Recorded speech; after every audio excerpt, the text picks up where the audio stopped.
जिसने बरसों तक भाई भतीजावाद, परिवारवाद के चलते भारत के युवाओं का भविष्य बर्बाद करके रख दिया है। 24 का ये चुनाव मजबूत भारत बनाने के लिए है और 24 का ये चुनाव उन ताकतों को परास्त करने के लिए है जो भारत को कमजोर करना चाहती है। तो देश की राजनीति को एक मजबूत सरकार चाहिए। देश की राजधानी को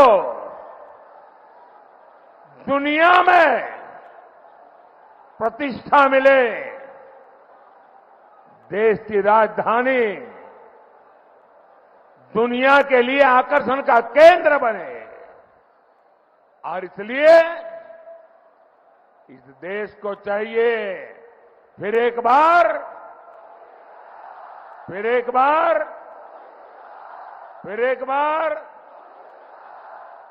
साथियों, मैं इसे ईश्वर का आशीर्वाद मानता हूं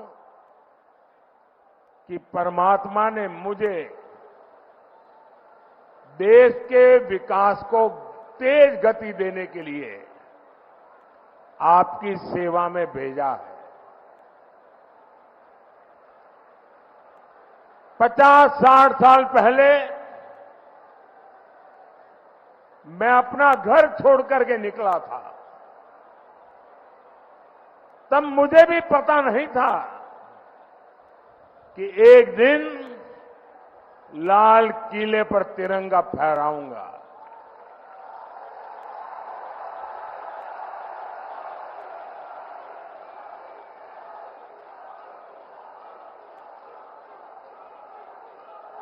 पचास 60 साल पहले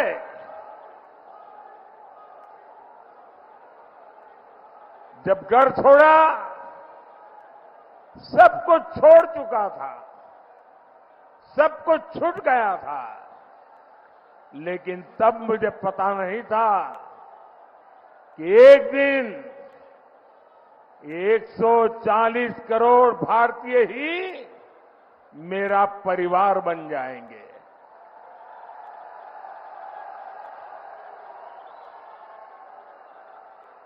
साथियों,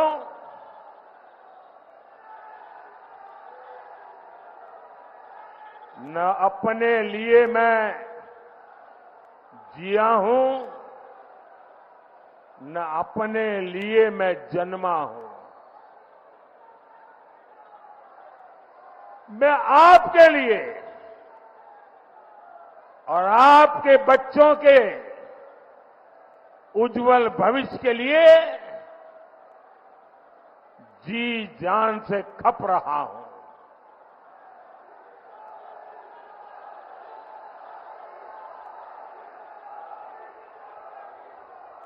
समाज जीवन का स्वाभाविक क्रम है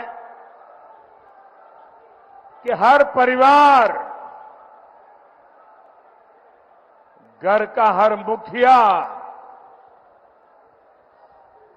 अपने वारिस के लिए सोचता है, योजना बनाता है और कुछ करता भी है। मुझे तो वो भी नहीं करना है। मेरा कोई वारिस नहीं है। अगर मेरा कोई वारिस है तो आप ही मेरे वारिस हैं। 140 करोड़ देशवासी वही मेरे वारिस है और इसलिए मैं आपके लिए ही दिन रात मेहनत कर रहा हूं।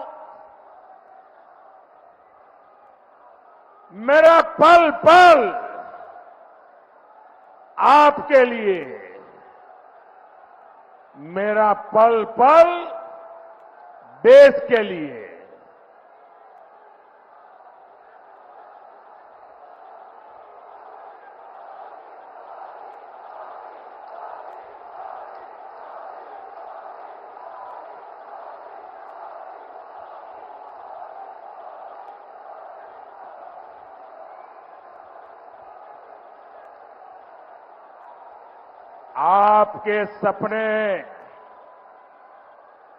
आपके सपने ही मेरा संकल्प है।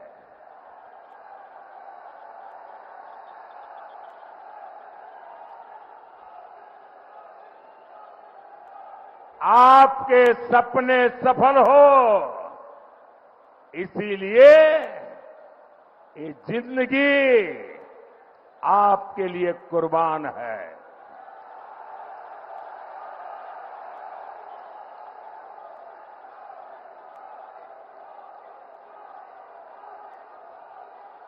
"24 by 7,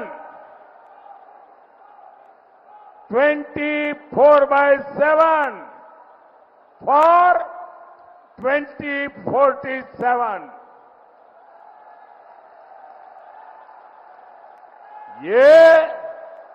ये मोदी की गारंटी है।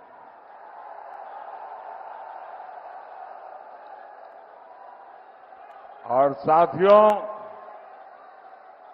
ये पर्दा नीचे करो, पीछे लोगों को दिखता नहीं है भाई। नीचे करिए आप।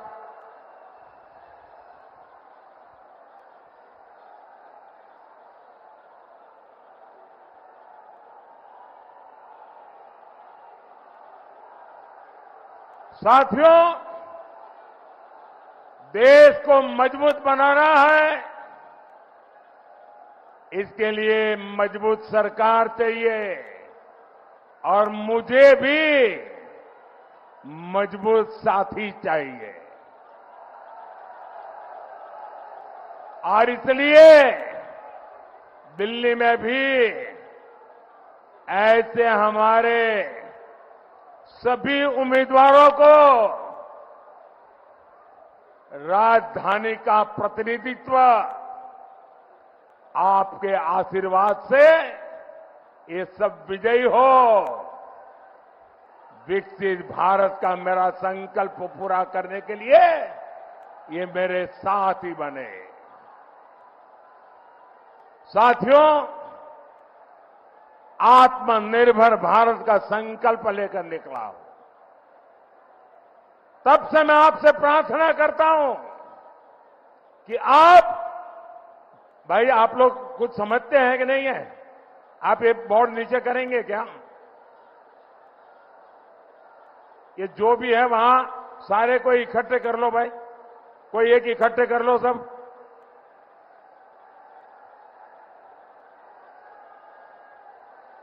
भाई आपका प्यार मेरे सर आंखों पर, लेकिन प्यार इतना मत करो कि पीछे वालों को दिखाई ना दे।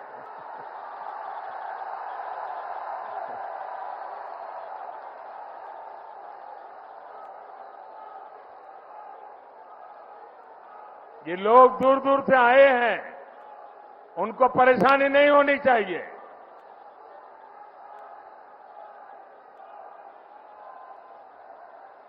साथियों, आप चाहते हैं देश में फिर एक बार मजबूत सरकार बने? आप चाहते हैं दिल्ली के सभी सांसद हमारे जीत करके आए? तो इसके लिए आपको हर बूथ में कमल खिलाना होगा। हर बूथ में कमल खिले, तभी तो देश मजबूत होगा। साथियों, विकसित होते भारत की राजधानी भी विकसित दिखनी चाहिए, विकसित होनी चाहिए। आपने G20 सम्मेलन के दौरान देखा है कैसे दुनिया के शीर्ष नेता दिल्ली को देखकर चकित थे। आज यहां भारत मंडपम और यशोभूमि जैसे आधुनिक कन्वेंशन सेंटर बन रहे हैं। नया संसद भवन हमारी शान और बढ़ा रहा है। नेशनल वॉर मेमोरियल, आजादी के बाद देश के जवान इसके लिए मांग करते थे, प्रतीक्षा करते थे। देश का दुर्भाग्य देखिए, जब तक मोदी नहीं आया, दिल्ली में बैठी हुई सरकारों को देश के वीर जवानों के सम्मान में वॉर मेमोरियल बनाने का उनको महत्व नहीं समझ आया। देश में लोगों की सुरक्षा करते करते करीब 35,000 पुलिस के जवान शहीद हुए, हमारी रक्षा करते करते शहीद हुए। उन पुलिस मेमोरियल के लिए देश के पुलिस के जवानों को 70 साल इंतजार करना पड़ा। मोदी आया तब जाकर के बना। डॉक्टर बाबा साहब आंबेडकर का मेमोरियल, एक परिवार के लिए सब कुछ हुआ, लेकिन इतने प्रधानमंत्री हो गए, उनको स्मरण करने के लिए उनकी राजनीति, उनका परिवारवाद आड़े आया। ये मोदी है जिसकी रगों में लोकतंत्र जिंदा है, जो जीता है लोकतंत्र के लिए, जो खपता है लोकतंत्र के लिए। और उसने देश में पहली बार सभी प्रधानमंत्रियों का म्यूजियम बनाया।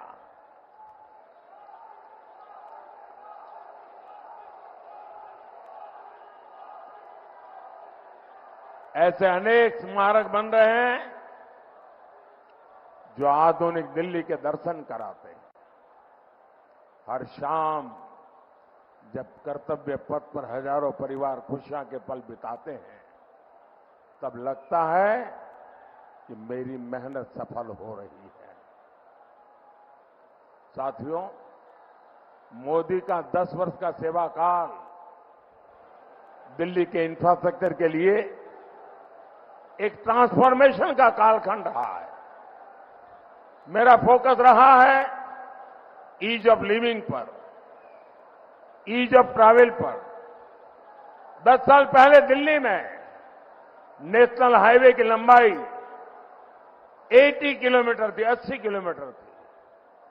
अब ये 160 किलोमीटर से ज्यादा हो गई है, 160 किलोमीटर से ज्यादा हो गई है। इन 10 सालों में 4 लेन के हाईवे, इसकी लंबाई 2 गुनी हो गई है।